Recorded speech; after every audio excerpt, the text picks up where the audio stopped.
اس کا بیسک نفقہ ادا نہیں کر رہا، یا اس کو کچھ ویلڈ ریزنز ہوتی ہیں، تو پھر اس میں ہم طریقہ بتا دیں گے بھئی کس طرح سے کورٹ میں کیس فائل کریں، جس طرح سے کہ اس طرح فائل کرنے سے وہ واقعی شرعی خلا ہو جائے گا۔ لیکن اگر لڑکے میں کوئی خرابی نہیں ہے تو پھر باہر صورت لڑکے ہی سے طلاق لینی پڑے گی، ادروائز کورٹ کا خلا پھر ایسی صورت میں وہ کل عدم شمار ہوگا شرعی طور پر، تو یہ نکاح ختم نہیں ہوگا۔ لیکن والدین کو چاہیے اس طرح نہ کیا کریں۔ نابالغ بچی کا نکاح باپ اگر کر دے ہو تو جاتا ہے، لیکن شریعت میں یہ حوصلہ افزائی والا عمل نہیں ہے۔ سوال پیدا ہوتا ہے جب شریعت میں اس کی حوصلہ افزائی نہیں ہے تو شریعت نے اس کی اجازت کیوں دی؟ اجازت بہت ساری وجوہات کی بیس پہ دی گئی ہے۔ وجہ اس کی ہے کہ اسلام قیامت تک کے لیے آیا ہے، ہر وقت ملکی حالات ایک جیسے نہیں رہتے، بعض دفعہ جنگوں میں شکست ہو جاتی ہے، بعض دفعہ بہت سارے مسائل ہوتے ہیں، بعض دفعہ باپ کو ڈر ہوتا ہے کہ یہ رشتہ میرے ہاتھ سے نکل گیا تو مجھے ایسا رشتہ ملے گا نہیں کبھی بھی، تو اس لیے وہ لڑکی کی بلوغت کا انتظار نہیں کرتا، تو اس لیے وہ نکاح کر دیتا ہے کہ بھئی چلو رخصتی بعد میں کر دیں گے لیکن ابھی اس کے نام تو کر دو لڑکی۔ تو بیسیوں قسم کی جب انسان پریکٹیکل لائف میں آتا ہے تو پتہ چلتا ہے۔ تو جب تک ایسی شدید مجبوری نہ ہو تو نابالغ بچی کا نکاح یہ نہیں کرنا چاہیے، اور یہ شریعت میں اس کی ترغیب نہیں ہے۔ نبی نے بالغ ہونے کے بعد نکاح کی ترغیب دی ہے۔ اور پھر بعض علاقوں میں تو ظلم بھی ہوتا ہے بچیوں کے ساتھ، بوڑھے بوڑھے آدمیوں سے ان کی شادیاں پیسے لے کے کر دی جاتی ہیں، تو ایسا نکاح تو شریعت میں کل عدم ہوگا، منعقد ہی نہیں ہوگا۔ انڈیا سے کسی نے پوچھا ہے بیوی جائز باتوں میں نافرمانی کرے تو اس کا کیا حکم ہے؟ صبر کریں، دوسری شادی کریں یا طلاق دیں؟ جائز باتیں ہوں اور اس کی طاقت سے زیادہ نہ ہوں تو پھر ایسی بات میں بیوی پر شوہر کی اطاعت لازم ہے۔ البتہ اس میں عرف کا بھی دخل ہے کہ کس طرح کی باتوں کا حکم دیا جا رہا ہے۔ مثال کے طور پر اگر زوجہ کا تعلق بہت مالدار گھرانے سے ہے، جہاں کروڑ پتی ارب پتی خاندان سے ہے، جہاں پر گھر کے کام کاج عورتیں کرتی نہیں ہیں، اب رائل فیملی میں اگر کوئی شادی کرے گا تو وہ تھوڑی بادشاہ کی بیٹی گھر میں پوچھا لگائے گی وہ یا برتن دھوئے گی وہ، تو بہت ہی اونچی فیملی میں اگر آپ نے شادی کی ہے تو پھر بیوی پر اس طرح کے کاموں میں اطاعت لازم نہیں ہے کہ گھر میں جھاڑو لگائے یا پوچھا لگائے یا برتن دھوئے، کیونکہ ان کے رواج میں نہیں ہے یہ، بلکہ وہاں نوکر چاکر ہوتے ہیں، بلکہ الٹا شوہر کو بیوی کے لیے نوکر رکھنا پڑے گا بیوی کی خدمت کے لیے۔ تو خدمت کا دائرہ کار ہر ایک کے لیے الگ ہے۔ ہاں بیوی ایسے خاندان کی تھی جہاں گھر میں عورتیں خود سے سارا کام کرتی ہیں، گھروں میں جھاڑو بھی خود ہی لگاتی ہیں، کوئی بہت لینڈ لارڈ فیملی سے ان کا تعلق نہیں ہے، تو پھر بیوی کو گھر کے کام کرنے پڑیں گے۔ شوہر اگر کہے گا تو پھر بیوی پر لازم ہوگا کہ لازمی کرے، وہ نہیں کرے گی گناہ گار ہوگی، کیونکہ یہ پھر جائز مطالبہ ہے شوہر کا، کوئی ایسا کام نہیں کہہ رہا جو اس کے اسٹینڈرڈ سے ہٹ کرو، تو اس لیے ایسی صورت میں بیوی پر شوہر کی اطاعت لازم ہوگی۔ تو اسٹینڈرڈ دیکھا جائے گا کہ وہ کس خاندان کی ہے۔ باقی جو نارمل چھوٹی موٹی باتیں ہوتی ہیں، جائز باتیں ہوتی ہیں، تو اس میں عورت پر بہرحال شوہر کی اطاعت لازم ہے انتظامی معاملات میں، کیونکہ شوہر گھر کا سربراہ ہے، اور انتظامی چیزوں میں جن کا مینجمنٹ سے تعلق ہو ان میں سربراہ کی اطاعت کرنا شرعاً لازم ہوتا ہے۔ ہاں کچھ چیزیں ایسی ہوتی ہیں جس کا تعلق انسان کے بنیادی رائٹس میں سے ہے یا شریعت کے حقوق میں سے ہے، تو اس میں شوہر پھر بلا وجہ کی پابندیاں نہیں لگا سکتا۔ مثال کے طور پر بیوی اگر والدین سے ملنا چاہتی ہے، یہ نہیں کہ روز ہی اٹھ کے جا رہی ہے، کبھی کبھار ملنا چاہتی ہے، تو چونکہ والدین سے ملنا یہ اسلام کا بھی حکم ہے، اور بیوی کے اپنا بھی حق ہے کہ وہ اپنے رشتہ داروں سے، قریبی رشتہ داروں سے، بھائی بہنوں سے مل سکتی ہے، تو اس میں شوہر پابندی نہیں لگا سکتا کہ نہیں مل سکتی، الا یہ کہ کہیں کوئی بہت زیادہ فساد پیدا ہو رہا ہو، کیونکہ بعض لوگ عورت کے کان بھرتے ہیں اور گھر خراب کرتے ہیں، ورنہ نارملی شرعاً اس کی اجازت نہیں ہے کہ شوہر بیوی پر اس طرح کی پابندیاں لگائے، یا شوہر بیوی پہ بلا وجہ پابندی لگا رہا ہے تم نے یہ نہیں کھانا وہ کھانا ہے، بھائی اس کا پیٹ ہے، اس کی چاہت ہے، وہ جو مرضی کھائے۔ تو خامخواہ کی جو ٹینشنیں دینے والے میاں ہوتے ہیں وہ ایک الگ بات ہے، اس میں تو کسی کی اطاعت جائز نہیں ہے، لازم نہیں ہے، لیکن جو جائز باتیں ہیں جن کا گھر داری سے تعلق ہے، مینجمنٹ سے، گھر بھی ایک اسٹیٹ ہوتی ہے، ریاست ہوتی ہے چھوٹی سی، تو اس کا بھی ایک سربراہ ہوتا ہے جس کو جو مرد ہوتا ہے اللہ نے اس کو سربراہ بنایا ہے، تو جیسے ملک کے سربراہ کی جائز باتوں میں اطاعت لازم ہے، ایسے ہی گھر کے سربراہ کی جائز باتوں میں اطاعت عورت پر اور بچوں پر لازم ہے۔ باقی آپ نے کہا کہ پھر بھی نافرمانی کرے تو صبر کریں یا شادی کریں یا طلاق دیں؟ صبر کریں، شادی تو ویسے ہی کر لیں، اطاعت کرے تو بھی کر لیں شادی، وہ تو اللہ نے ویسے ہی ترغیب دی ہے۔ نبی صلی اللہ علیہ وسلم نے سیدہ عائشہ رضی اللہ تعالی عنہ کی شادی کے بعد بھی کتنی شادیاں کی ہیں، حالانکہ سیدہ عائشہ آپ کو سب سے زیادہ محبوب تھیں اور آپ میں کوئی خرابی نہیں تھی، سیدہ عائشہ رضی اللہ تعالیٰ عنہ میں، اس کے باوجود بھی کی ہیں۔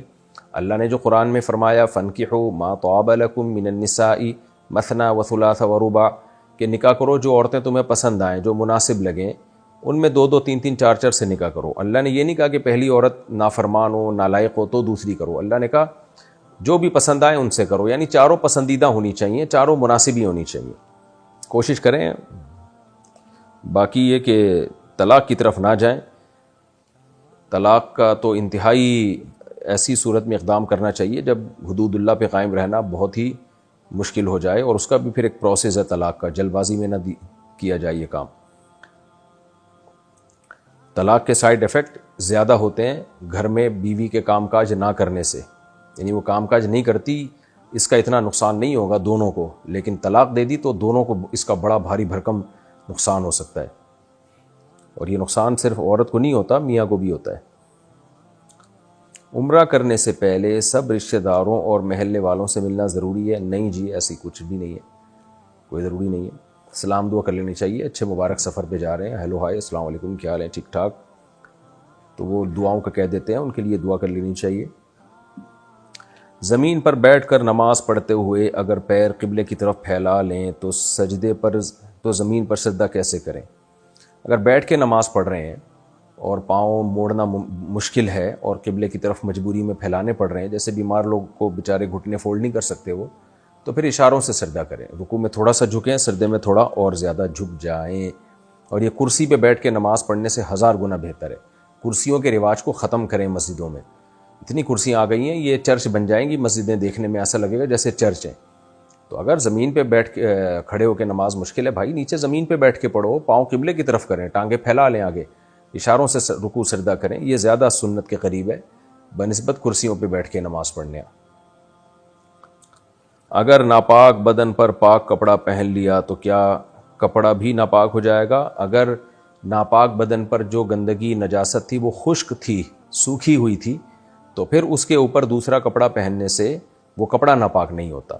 البتہ جسم پر اگر گیلی نجاست لگی ہوئی تھی، گیلی گندگی تھی، چونکہ آپ پھر اپنے کپڑے پہنیں گے تو وہ ظاہر ہے گیلا ہونے کی وجہ سے ان کپڑوں میں بھی سرایت کر جائے گی، تو پھر وہ کپڑے ناپاک ہوں گے۔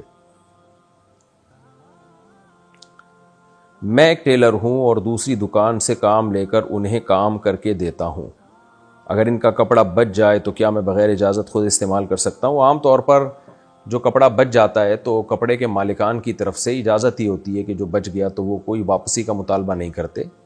پھر بھی احتیاط اسی میں ہے کہ آپ ان سے صراحتاً پوچھ لیں یا لکھ کے لگا دیں، بھائی جو کپڑا بچ جائے گا تو ہمیں اجازت دی جائے کہ ہم اس کپڑے کو جہاں چاہیں استعمال کر سکیں، اس طرح کے ایک بورڈ لکھ کے لگا دیں تو بالکل بے غبار معاملہ ہو جائے گا۔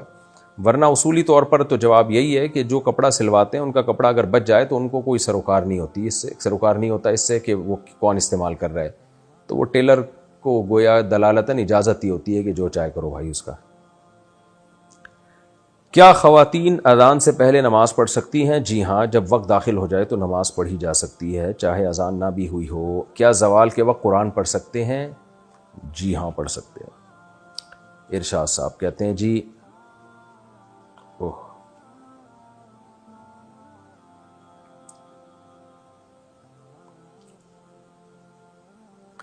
سیرت نبوی صلی اللہ علیہ وسلم پڑھنے کے لیے بہتر کتاب کون سی ہے؟ دو کتابیں اچھی ہیں، ایک الرحیق المختوم ہے، اہل حدیث عالم کی بڑی شاندار کتاب ہے، اور ایک سیرت مصطفیٰ کے نام سے، یہ دونوں کتابیں، یہ دوسری ایک دیوبندی عالم کی ہے مولانا ابو الحسن علی ندوی رحمہ اللہ تعالی، اور دوسری کتاب الرحیق المختوم، اس کو ایوارڈ ملا ہے سعودیہ میں، اردو میں ترجمہ بھی ملتا ہے، یہ دونوں میں سے کوئی بھی پڑھ لیں۔ یہ ذرا بڑی ہے، لمبی ہے الرحیق المختوم، دوسری کتابیں مختصر ہیں۔ تو سیرت مصطفیٰ کے نام سے بھی ایک کتاب ہے بہت زبردست، تو غالباً میں نے اسی کتاب کا 2 دفعہ نام لے لیا، سیرت مصطفیٰ، یہ ابو الحسن علی ندوی رحمہ اللہ تعالیٰ کی، یہ بھی اچھی کتاب ہے، آپ پڑھ لیں۔ 2 کتابیں میں نے آپ کو بتائی ہیں، یہ زیادہ بہتر کتابیں ہیں، باقی کتابیں تو بہت ساری ہیں۔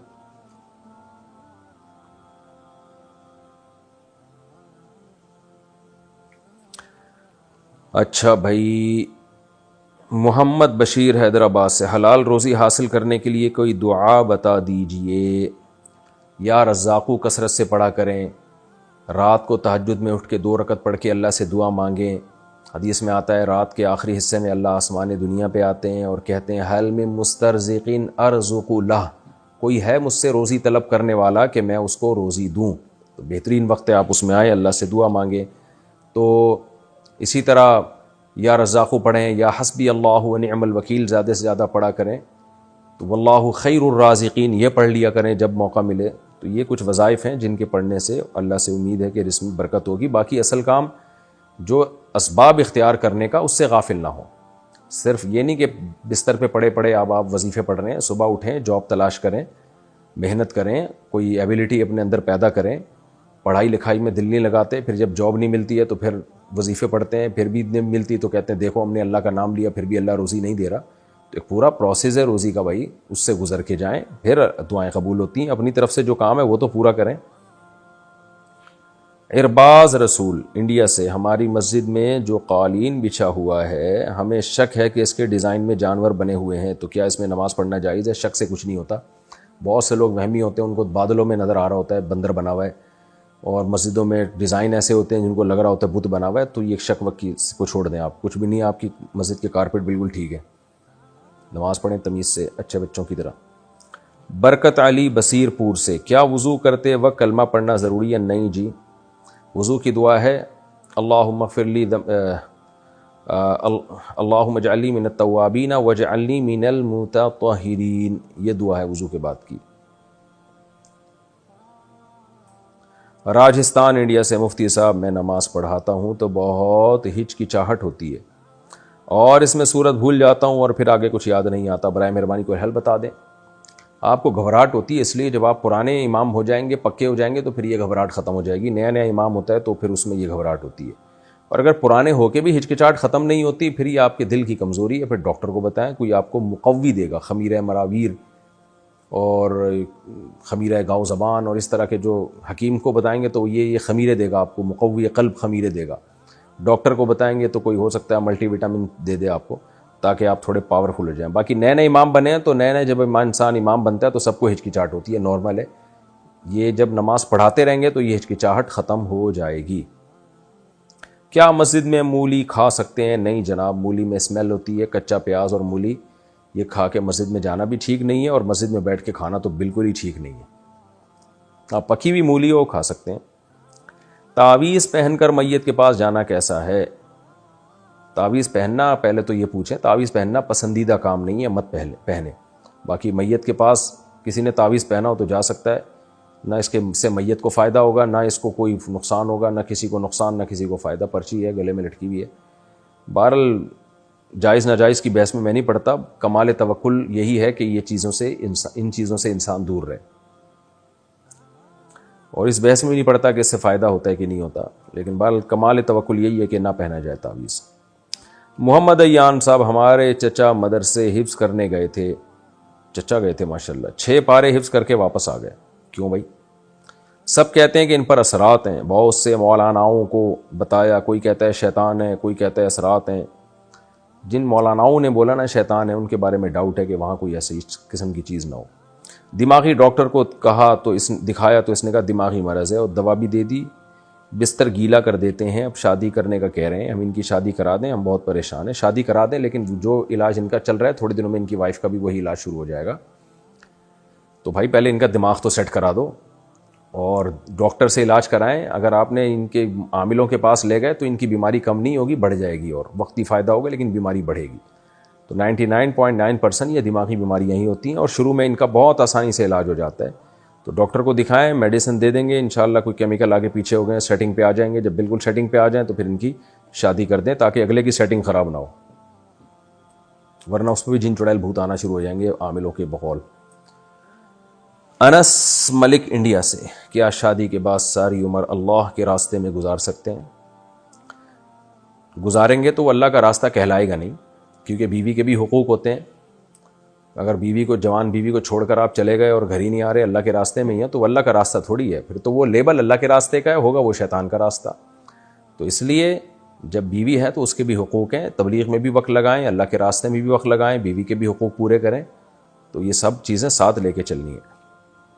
سر کے اوپر سے پیسے گھما کر صدقہ دینا جائز ہے یا ویسے بھی دے سکتے ہیں؟ سر کے اوپر سے پیسے گھما کے صدقہ یہ ناجائز ہے، اس کی کوئی شرعی دلیل نہیں ہے جواز کی، اور یہ کبھی بھی ہمیں نہیں ملتا کہ یہ عمل سنت سے ثابت ہو۔ صدقہ دے دیں، بس دل میں نیت کر لیں کہ اللہ یہ صدقہ میں دے رہا ہوں تاکہ بلائیں ٹلیں اور فلاں سے بلا ٹل جائے، تو نیت کرنے میں کوئی حرج نہیں ہے۔ اللہ تعالیٰ قدرت رکھتا ہے اور دلوں کے حالات کو جانتا ہے۔ السلام علیکم۔ مزید ایسی اسلامک ویڈیوز اور بیانات سننے کے لیے ہمارا YouTube channel tree of Islam T V subscribe کیجیے اور بیل آئیکن پر کلک کیجیے تاکہ ہماری ہر آنے والی ویڈیو آپ تک ایزیلی پہنچ سکے۔